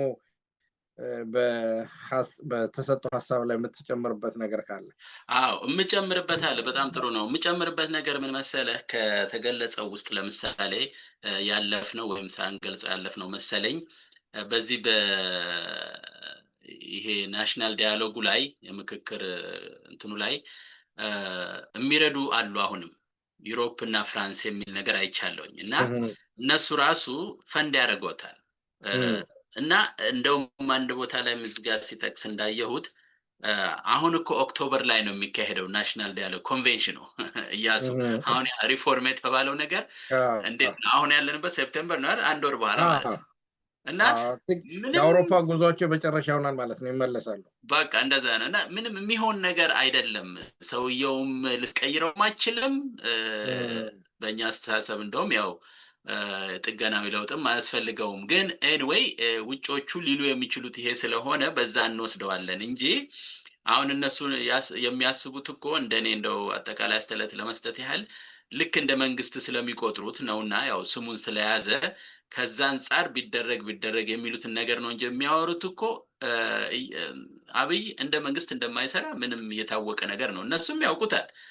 ያው አካባቢው ሀገሮች ጋር ሲገናኝ ምን እንደሚያደርግ ዲፕሎማሲው እንዴት እንደተበላሸው በሙሉ ስለሚያውቁት ያ ብዙ የሚያስኬድ ባይሆንም ግን እነዚህ የራሳቸውን አይነት ሪኮመንዴሽን ሰጥተዋል። ያው እንትን ጽሁፉ ላይ ያለው ይሄ ነው እንግዲህ የነሱ መፍትሄ ብለው ያሰቡት እንዲህ ቢሆን ይሻላል ብለው ነው እንደ አንድ ጸሐፊ ይሄን ነገር ሊያደርጉ የሚችሉት። ከዛ ውጭ ግን ያው አሁን ወደሚቀጥለው ወደ መዝጊያችን ስንመጣ የምናደርገው ምንድነው ይሄን ነገር የሚቋጨው የኢትዮጵያ ሕዝብ ነው እና በምን መንገድ ይቋጨዋል? ምክንያቱም እነዚህ ተመክሮም እኔ አንዳንድ ቦታም ሳይ እንደው በዚሁ ላይ ግረ መንገዴን ለመናገር ያህል ይሄ አንዳንድ ሀገሮች እንደዚህ የሞከሩ አሉ ናሽናል ዳያሎግ ብለው ከዛ ውስጥ ያገኘኋቸው ቼክ ሳደርግ ኬንያ፣ ሱዳን፣ ቱኒዚያ ከአፍሪካ ሀገሮች ራሱ ማለት ነው እና ዲሞክራቲክ ሪፐብሊክ ኦፍ ኮንጎ እነዚህ የየራሳቸው የዚህ ተመሳሳይ ባህሪ ያላቸው አሉ። እኔ እንጃ የትኞቹ ወደ ዲሞክራሲ እንደሄዱ ምንም ብዙ ግልጽ አይደለም። የተወሰነ ብዙ በማላቀው ጉዳይ ላይ ብዙ መናገር ባልችልም ግን የፈረሰባቸው እንደ ሱዳን አይነቱን መናገር ይቻላል። በእርግጥ ኬንያም የተወሰነ ፓወር ሼሪንግ ላይ ምናምን ቢያስማማቸውም ይሄው አሁንም ቢሆን ትንሽ ፕሮብሌም አለ። አሁንም ቢሆን ኬንያ ሆነ ለመናገር እና ሶሉሽን ብዙ አያመጣም። ምክንያቱም ብዙ ጊዜ እነዚህ የሚጨቁኑ መንግስታት ልበለው የኛም ከዛ ውጭ ብዙ ጊዜ ለመንግስት የወገነ ነው። ለመንግስት የወገነ ሆኖ የምታካሄደው ውይይት ምንድነው? ነው በጣም አስቸጋሪ ነገር ነው። አንድ ነገር ወገንተኛ ከሆነ ምንም ልታደርገው አንቺ የኛማ መወገንም አይደለም እኮ ታዞ የሚሰራ ነው። እና እንዴት ብሎ ነው ይሄ ሁሉን አስማምቶ አወያይቶ ነፃ ያልሆነ ሰው እንዴት አድርጎ ነው ሊያወያይስ የሚችለው ነው? ይሄ እኮ ልክ ከኋላ መሳሪያ ደግኖ በልሄን አርግ እየተባለ የሚሰራ ነገር ይሰራል ብሎ ስለማይታሰብ በሌሎችም ባለው ልምድ ብዙ ስላልሰራ ምናልባት በተወሰነ ደረጃ ሳውዝ አፍሪካ ሰርቶ ሊሆን ይችላል። እሱም ቢሆን የራሱ ችግር አለው እየተባለ ይነገራል። ያው እስካሁን ምንም የተረጋጋ ነገር ቢኖርም ኢኮኖሚው ምኑንም እስካሁን ተቆናጠው ያሉት ያው የነበሩት ናቸው ነጮቹ ናቸው እና አስቸጋሪ ነው እና ይሄ ወደ መፍትሄው እስኪ እንሂድ ወይም ከዛ በፊት አለ የምትለው ነገር ካለ ቆይ እስኪ አዎ ከዛ በፊት አለ የምለው ነገር አለ። ምክንያቱም መነሳት የሚገባው ነገር ምንድነው በኢትዮጵያ ፖለቲካ ውስጥ የአብይን ባህሪ በማወቅም ባለማወቅም ወይንም ደግሞ በሌላም በመጓጓት ቅንጅት ፈጥረናል ብለው ወይንም ደግሞ የሚሳተፉ አሉ። ለምሳሌ ከዚህ ቀደም እስክንድር ለምሳሌ ተሳትፎ ነበር ባለፈው ምርጫ ላይ። ልክ ነው። እሱ ብቻ አይደለም፣ ወደ ኋላም ሄደን ስንሄድ በ97 ቅንጅት ተብሎ ከመለስ ዜናዊ ጋር ግብግብ የተገጠመበት ጉዳይ ነበረ እና ስለ አሁን ያ ነገር ጥሩ ውጤት መጥፎ ውጤት አምጥቷል የሚለው ነገር ሳይሆን የመንግስታትን ባህሪ በማወቅ የሚለው የመንግስታትን ባህሪ በማወቅ ከነዚህ ሰዎች ጋራ ምርጫ ባካሄድ በምርጫውን ኦነር አድርገው ወይንም ደግሞ አክብረው የተገኘውን ውጤት አክብረው በስልጣን ተሳታፊ ያደርጉናል ወይ የሚለውን ነገር ብትመለከት ታሪካችን የሚያመለክተው ያንን አይደለም። እንግዲህ ቅንጅት በ97 በተደረገው ምርጫ አብዛኛውን አዲስ አበባን አሸንፎ ብዙ ነገር ካደረገ በኋላ የተደረገው ፊንታ እናውቃለን። ከዛ በኋላ አመራሮቹ ወደ እስር ቤት የገቡበት፣ ይቅርታ ጠይቀው የወጡበት፣ መጨረሻም ግማሹ የተሰደደበት፣ ግማሹም በደም ብዛትና በስኳር የሞተበት ሁኔታ ነው። እና ፖለቲካ አንዱ ዊዝደም የሚያሳይ ምንድነው አንዱ ጥበብ ወይንም ደግሞ ብልሃት የሚያሳይ ምንድነው ከማጋ ነው የምሰራው በርግጥ ከዚህ ሰውዬ ጋር በኩልነት ሄጄ ምረጡኝ ካምፔን አካሂጄ ያንን የምረጡኝ ቅስቀሳ አካሂጄ ተመራጮችን ካንዲዴቶችን አቅርቤ የራሴን ማኒፌስቶ አድርጌ እንደው ከኬኩ ትንሿን ቁራሽ እንኳን የስልጣኑ ኬክ ትልቅ ሆኖ ትንሿን ቁራሽ እንኳን ፈተውን በፓርላመንት ቆሜ መነጋገር እችላለሁ ወይ የሚለው ነገር ሲመጣ በኢትዮጵያ ውስጥ በታሪክ እንዳየነው ያደለም ለዚህ ነበር ከዚህ እስክንድር ጋር በአንድ ወቅት ላይ በርግጥ ከዚህ ሰውዬ ጋራ በውድድር መቅረም ያስፈልጋል ወይ የሚል ግን በመጨረሻ ላይ ምንም ሳያሸንፍ ኢቭን እንደ አብን ያሉ ድርጅቶች ራሳቸው የውስጥ ስራ ተሰርቶባቸው የተሸጠ በአማራ ህዝብ ላይ ትልቅ ተጽዕኖ አለው የተባለው ድርጅት ተሽጦ ዛሬ የአብን አመራሮች የት እንዳሉ እናውቃለን እና አሁን በዚህ ባለንበት ሁኔታ በዚህ ባሳለፈው ይሄንን ታሪክ መሰረት ካረግን ዛሬ ተነስተው ይሄ ለኢትዮጵያ ምንድነው ለኢትዮጵያ ምንድነው አንድነት ነው ምናምን ብለው እንግዲህ የተሰባሰቡ ሰዎች አሉ እነዚህ ሰዎች ከዚህ ፖለቲካል ፓርቲ ይባላል ኢትዮጵያን ፒፕል ሪቮሉሽነሪ ፓርቲ ኢፒአርፒ አለ እንግዲህ አሁን እዚህ ላይ ፕሪፌር ኢፒአርፒ ምን ያህል አባሎች አሉት ምን ያህል ቦት ያገኛል የሚለው ነገር ራሱ አንድ ተጠያቂ ነው እናት ፓርቲ ይባላል ኢትዮጵያ ዲሞክራቲክ ፓርቲ አለና አማራ ዮናዊ ሙቭመንት ፓርቲ ይባላል ድንገት አንተ የምታውቀው ነገር ካለ እዛ ላይ ሼር ታደርገናለና እነዚህ በአንድ ኮሊዥን የተፈጠሩ ናቸውና ከፖለቲካል እንትናቸውን ኮንስቲቱሽናቸው ወይንም ደግሞ የነሱ በአብዛኛው ከተሜው አዲስ አበባ ወይንም ደግሞ ጎንደር ወይንም እንደዚህ አይነት አካባቢ የሆነ ነው እና ለምሳሌ አሁን እዚህ ጋር እናት ፓርቲ በአብዛኛው ከአማራው ጋር የወገነ ነው ሌሎችም ብዙዎቹ ከሰሜን ጋር የወገኑ ናቸውና በሰሜኑ ደግሞ የምታየው ከፍተኛ የጦርነት ያለበት መስቀልቅል ያለበት ምርጫ የማይካሄድበት ሁኔታ ነው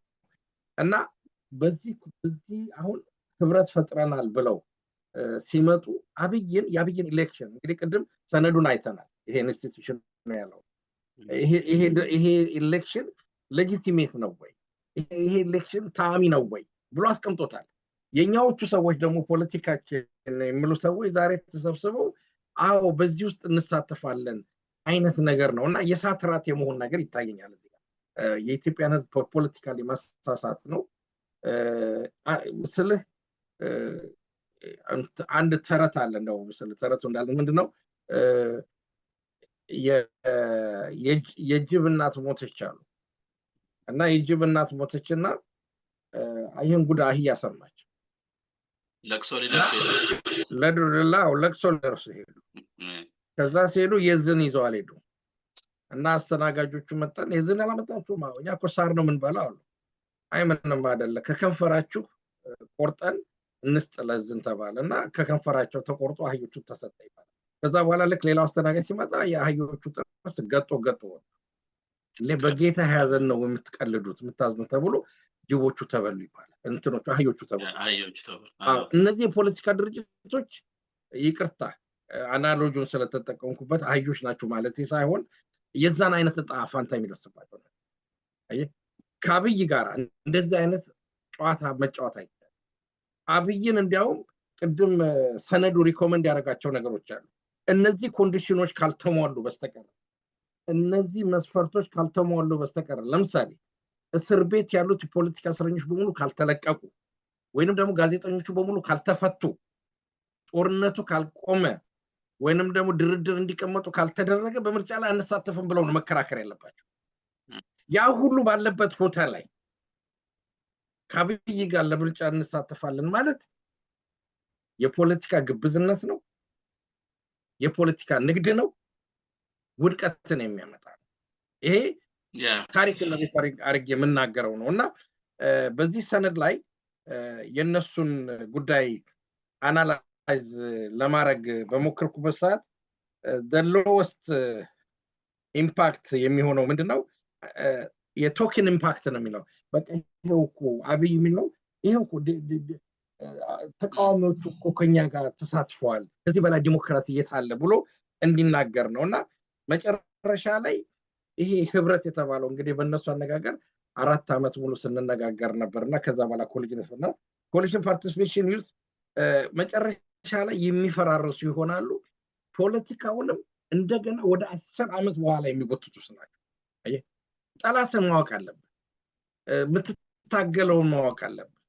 ያለበለዚያ ግን እንደ አህያዋ መበላት ነው የሚመጣው ብዬ ነው ይሄን ኮንክሉድ ማድረግ የምፈልገው በዚህ ጉዳይ ላይ የምትጨምርበት ካለ።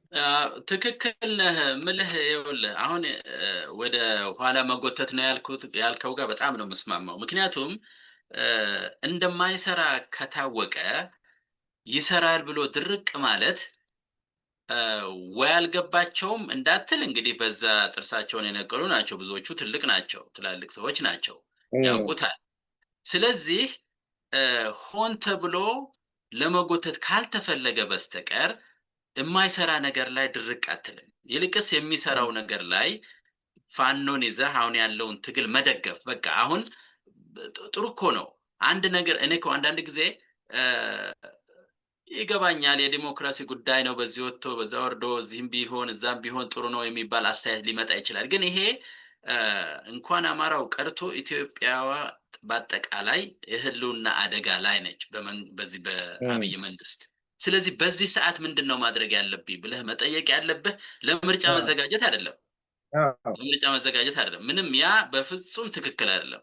ትክክል የሚሆነው ያለውን ድጋፍ ሰጥቶ መጀመሪያ መዳን አለብህ ራስህ። ከዛ በኋላ ይመጣል የውድድሩም የምኑን ጉዳይ እንጂ አሁን ግን እሺ ወዳደራለሁ ማለት እንዳልከው ለሱ እንትን ነው የሚሆኑት፣ መጠቀሚያ ነው የሚሆኑት። ስለዚህ ምንም የሚያመጡትም ነገር የለም፣ አያሸንፉም። አሁን ከጠቀስካቸው ውስጥ አንዱ ለምሳሌ ጊዮን ምናምን የሚባለው አብይ ሲመጣ የተፈጠረ ነው። በአንድ ጊዜ ሄደው በትንሽ ጊዜ ወዲያው እውቅና ያገኙ ሰዎች ናቸው።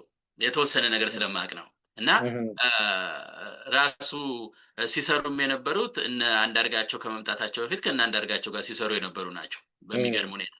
እና ያው እና አንዳርጋቸው ሲወጡ እነሱ የቀሩ ልበለው ወይም አንድ ላይ አይደሉም፣ ግን አብሮ በመነጋገር ደረጃ ልበለው።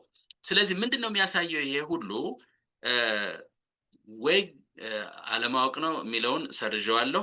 ከዛ ውጭ ግን ሊሆን የሚችለው ዝም ብሎ የራስን ጥቅም ምናልባት ባገኝ የተወሰነች ስልጣን አሁን ምናልባት እነ ብርሃኑ ምናምን እንደዚህ አግኝተዋል፣ ደግሞ በሚቀጥለው ደግሞ እኔን ያስገባኝ ይሆናል ብለው የሚያደርጉት ምንም በጣም ከመውረድም አልፎ ጸረ ህዝብ አይነት አቋም ሊሆን ይችላል በእኔ አስተያየት። እና ይሄን ቢያቆሙት ነው የሚሻለው። መሆን ያለበት አሁን ይሄን ሰውዬ በዚህም ብለው በዚያም ብለው ማስወገድ መቻል አለብን። ይሄን ስርዓት ስር ነቀል ለውጥ ነው እንጂ እኛ የምንፈልገው ዝም ብለው እየተሽከረከሩ እየመጡ ዝም ብሎ ሌላ በጣም አስቸጋሪ ነው። ህዝቡ ያሳዝናል። እውነት ለመናገር የሚጠቀመው ምን የሚለው ሌላ ነው። ሲዋጋ ግን ውጊያው ላይ አሁን ስታያቸው በጣም ነው ሁልጊዜ በቃ እንጀት የሚበሉት ያው እንደምናውቀው። እና እዛ ታች ገጠር ያለው ሰው ግን እየለፋ ህይወቱን እየገበረ እዛ ደግሞ ቁጭ ብሎ እንደዚሁ በልመና እና እንደዚህ ብዬ ስልጣን አገኛለሁ ማለት ተገቢ ስላልሆነ እኔ እንደውም በዚሁ አንተም ልጨምርበት ትችላለህ፣ ጥሪ ማድረግ የሚቻለው ምርጫ የሚባል ነገር ለዛ ከደረሰ ሰውየው ምናልባት በዚህ ያኳኋን ከእግዚአብሔር ጋር የሚደርስ አይመስለኝም። እኔ ግን ከደረሰ እንኳን ለምርጫ እነዚህ ሰዎች ራሳቸውን ከምርጫ እንዲያቅቡ ካሁኑ ጥሪ መደረግ አለበት። ህዝቡም ሊያስጠነቅቃቸው ይችላል። ሌላ ብዙ አይነት መንገድ አለው ህዝቡና ነው የመረረው ህዝብ ነው።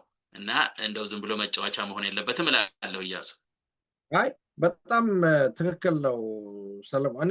ምክንያቱም ታሪክ አሳይቶናል። መቼም እንደ ቅንጅት የተደራጀ ኢቭን በአንጻራዊነት ደግሞ የዲሞክራሲ መብቶች በተወሰነ መልኩ የተገለጹበት ነው። ያ የነመለስ ስልት ምን ነበረ? ገመዷ ፍየሏን በረጅም ገመድ አስሮ የመልቀቅ አይነት ነገር ነው። ከውጪ ለውጩ ዓለም ዲሞክራቲክ ሆኖ ለመታየት የሚያስፈልገውን ፈንድ፣ ኢኮኖሚክ እርዳታ፣ ሌሎችን ለማግኘት ብለው ከዚህ ከለቀቋቸው በኋላ የተፈጠረውን ነገር እናውቃለን። እና በዛ በተፈጠረው ሁኔታ ደግሞ እንዴት ተደርጎ የኢትዮጵያ የዲሞክራሲ እንቅስቃሴ እንደተመታ ይታወቃል። ከዛ በኋላ ረጅም ጊዜ ሆኗል። መጨረሻ ላይ አብይም እንዲመጣ የሆነበት ምክንያት የቅንጅት ሚስካልኩሌሽን ነው ማለት። ምክንያቱም ባይቸኮል ኖሮ ረጅም ተደርጎ ቢሰራበት ኖሮ ድንገት በእንደዚህ አይነት ህዝባዊ አመጽ በሚደረስበት ሰዓት ሌላ ኃይሎች ሊመጡ ይችላሉ። አሁንም የፋኖ ኃይል አለ፣ እየታገለ ነው። ወንድሞቻችን እየሞቱ ነው። እንደው ለካድሬ ንግግር እንዳይሆንብኝ እንጂ እነዚህ ሰዎች እየታገሉ ነው። እነዚህ ሰዎች በይፋ እንኳን ባትረዳ አትሊስት የታሰሩ ሰዎች እንዲፈቱ፣ ወደ 200 ምናምን ሰዎች የታሰሩ ሰዎች እንዲፈቱ፣ ጋዜጠኞቹ እንዲፈቱ፣ ሚዲያው ነፃ እንዲሆን፣ ሴንሰርሺፑ እንዲቀነስ እንዲቆም፣ በጦርነቱ መካከል ያለው ነገር ፋኖችን ወደ ዳያሎግ እንዲመጡ ማድረግ፣ ኮምፕሮማይዝ የሚደረግ ከሰራ በኋላ ነው። አሁን ይሄን ልጨርስ የምፈልገው በገበሬ አናሎጂ ዝም ብዬ በገበሬ እርሻ አናሎጂ ብሰራ አንድ ገበሬ ዝም ብሎ ዝንጀሮ ባለበት የዝንጀሮ መንጋ ባለበት ወይ አንበጣ መንጋ ባለበት መሬቱ ሳያርሰው አረም ባለበት ቦታ ላይ ዘሩን አይዘራም። ምክንያቱም ይበላሻል፣ ልፋቱ ሞኝ ነው። ግን ከወንድሙ ከእህቱ ከሌላው ደግሞ ዘር ልዘራ ነው ብሎ በሬ ወስዶ እህሉንም ወስዶ ካልተጠቀመበት ሌላውንም በድሎ ራሱንም በድሎ ነው የሚቀመጥ። እነዚህ ሰዎች እንደዛ ነው። የማይዘራበት ቦታ ላይ አብይ ዲሞክራሲን የማያበቅል መሬት ነው፣ ጭንጫ መሬት ነው። ከዚህ በላይ መገለጽ ያለው። ስለዚህ በውጭ ያለው ዲያስፖራ እነዚህ ሰዎች ሊያስቆማቸው ያስፈልጋል፣ ሊነግራቸው ያስፈልጋል። እሺ ብሎ ከሰሙ ማለት ነው። ያለበለዛ ድንገት ቅድም እንዳልከው ሹመቱ ትዝ እንዳለኝ የመዘጋጃ ቤቱ የዕቃ ቤት ሹም አድርጎ ለመሾም ካልሆነ በስተቀር ሌላ ምንም አይደለም። ወይ ዘንባባ ሊጠብቁ ካልሆነ በስተቀር እና ይሄንን ነው የምለው። በጣም አመሰግናለሁ። በጣም አመሰግናለሁ እያሱ። እንግዲህ በዚሁ እንጨርሰው። በተረፈ ለፋኖቻችን በድጋሚ እንኳን ደስ ያላችሁ እንላለን። እንግዲህ በተከታታይ የደስታ ብስራት ወይም የብስራት ዜና እንደምንሰማ በጣም እርግጠኛ ነኝ። ያን ካልኩ በኋላ በዚሁ እንጠናቀቅ። እንግዲህ እያሱና አድማጭ ተመልካቾቻችን እንግዲህ ይሄን ነገር ሰብስክራይብ አድርጉት፣ ይሄን ቻናል አዳምጡት። የተለያየ ነገር መቼም ማዳመጥ ጥሩ ነውና ብዙ አይነት አስተያየት አለ። አስተያየት ደግሞ ከተለያየ አንግል ማየት በጣም ጠቃሚ ነው እንላለንና በዚሁ እንቀጥል ለማለት ነው። ስለነበረን ጊዜ እጅግ አድርጌ አመሰግናለሁ እያሱ። አመሰግናለሁ። መልካም በዓል። አሜን ለሁላችን።